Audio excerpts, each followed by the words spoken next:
ত্রয়োদশ জাতীয় সংসদ নির্বাচন সামনে রেখে দেশ জুড়ে জমে উঠেছে প্রচারণা। জনসভা, পথসভার পাশাপাশি প্রার্থীরা ভোটারদের সঙ্গে কুশল বিনিময়ে দিচ্ছেন নানান প্রতিশ্রুতি। শওকত করিমের ডেস্ক রিপোর্ট। ৭১-এ অর্জিত স্বাধীনতা বাংলাদেশের অস্তিত্ব, কিন্তু একটি গোষ্ঠী ৭১-কে পেছনে ফেলতে চায়।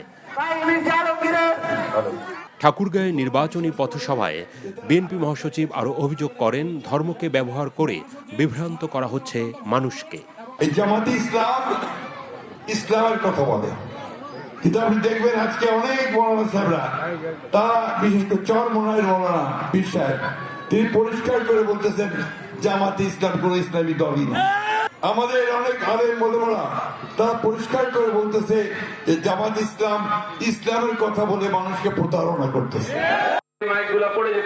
নারায়ণগঞ্জের সিদ্ধিরগঞ্জে ১১ দলীয় জোটের প্রার্থীদের পক্ষে জনসভায় জামায়াতে ইসলামীর সেক্রেটারি জেনারেল অভিযোগ করেন, বিএনপি, বঙ্গভবন ও ভারতের প্যাকেজে ক্ষুণ্ণ করা হচ্ছে জামায়াতের জনপ্রিয়তা।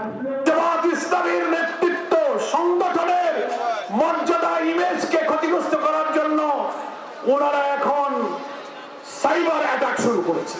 আমরা মনে করি বিএনপি, বঙ্গভবন, ইন্ডিয়ার সাথে প্যাকেজ প্রদান করে জামায়াত ইসলামীর ইমেজ ধ্বংস করার সাইবার অ্যাটাক শুরু হয়েছে।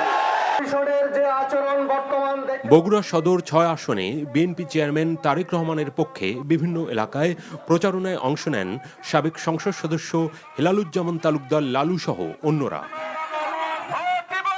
৭ আসনে দাঁড়িপাল্লায় ভোট চান জামায়াত নেতাকর্মীরা। পঞ্চগড়ে গণসংযোগ, লিফলেট বিতরণ এবং পথসভা করেন ১১ দলীয় জোটের প্রার্থী সার্জিজ আলম। দৃঢ় প্রতিজ্ঞা ব্যক্ত করেন দুর্নীতি, সন্ত্রাস, চাঁদাবাজি রোধে।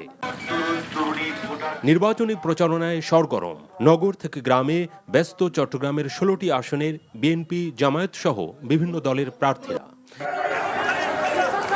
এছাড়া নাটোর, নেত্রকোনা, জয়পুরহাট, ভালুকা সহ দেশের বিভিন্ন স্থানে প্রচারণায় ব্যস্ত প্রার্থীরা।